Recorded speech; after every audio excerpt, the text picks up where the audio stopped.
So hey guys, I'm Stacia and I'm creating this page to document my last pregnancy.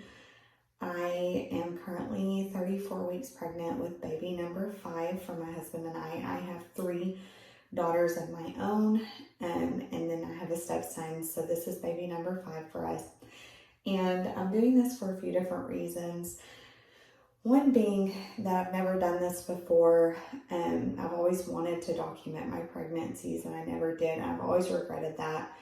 But I feel like my pregnancy this time is a little bit different with some different factors that have gone into it. So I wanted to document that in hopes that it can help other people who maybe have gone through the same thing or maybe will go through the same thing.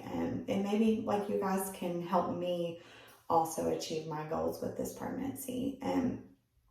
Basically, I have had 2 vaginal births, one in 2009 and then one in 2013. And then I had a C-section for breech in 2017. And with this baby, I will be attempting to have a successful VBAC. And so, I mentioned that I was a labor nurse. And one of the things that when I first started as a labor nurse, and I know a lot of it depends on the culture that you come from and, where you train at and the people that train you and their views of things. But when I first started working in women's health, which was about 7 years ago, I worked mama baby at a hospital that had a very high C-section rate. They did not perform VBACs. And so a lot of my training and my background came from there.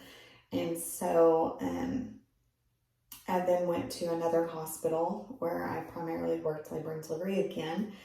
Wasn't a VBAC friendly facility. Basically, if you wanted a VBAC, you came in complete and you got one that way. And that sucks. So I hate that. But and then I went to travel nurse and I saw a lot of successful VBACs. I realized that the risk for VBAC was very rare, even though it happens. So I wanted to experience that myself this pregnancy. So I will be talking about some of the things that I'm doing to increase my chance of having a successful VBAC. I do have a VBAC friendly provider. I work with nurses who don't have a negative stigma about it now. And so I feel like my chances of delivering vaginally are increased. However, I know that it's just a plan. So if we get to the end of this journey and I don't deliver vaginally, just know that it's okay. And I'm going to be okay with that. Another thing that is interesting about this pregnancy for me is I'm not finding out the gender, and so we'll talk about things that I'm doing to things that I did to like keep from finding out the gender, how I felt about it, like my journey with that. And then of course at the end of this I hope to post the clip of me finding out for the first time what my baby is. And so basically there's just a lot of reasons I want to document the end of my pregnancy with you guys. And I know that a lot of my friends want to follow my journey. And so I just wanted to come on here and basically upload videos, maybe not every day, maybe not every other day, but frequently, at least weekly, of how my pregnancy is going, how my appointments are going. I've also had the gastric sleeve. I had the gastric sleeve in June of 2019. And when I had the gastric sleeve, I did not plan on having any more children. So I lost about 96 pounds with that.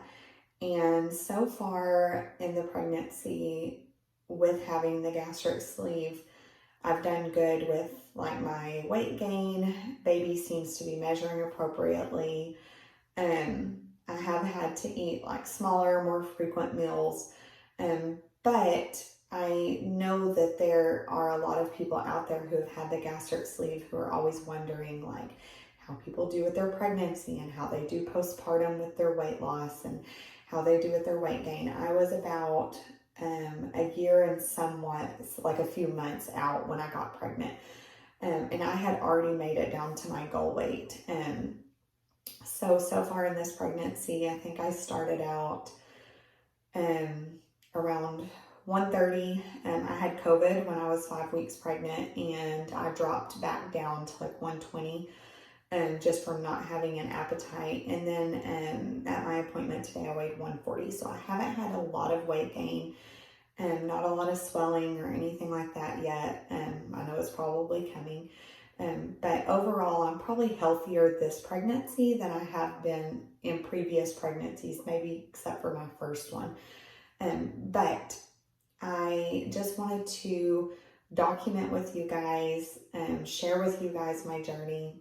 Like I said, it's probably going to be really awkward because I'm an awkward person, but I will try to get on here and document weekly at least on things that I'm doing to increase my chances of feedback, anything that's like happened to me, how my visits are going, and all of that stuff. So anyways, thank you for listening to my 6-minute long rant of why I'm doing these videos, and I hope you guys continue to follow my journey. Let me know if there's anything, if you've had a VBAC, and maybe you could share some tips with me on things that you've done to increase your chances of having a VBAC, and if it was successful for you. So I just want to say thank you guys for logging onto my page. I really appreciate it, and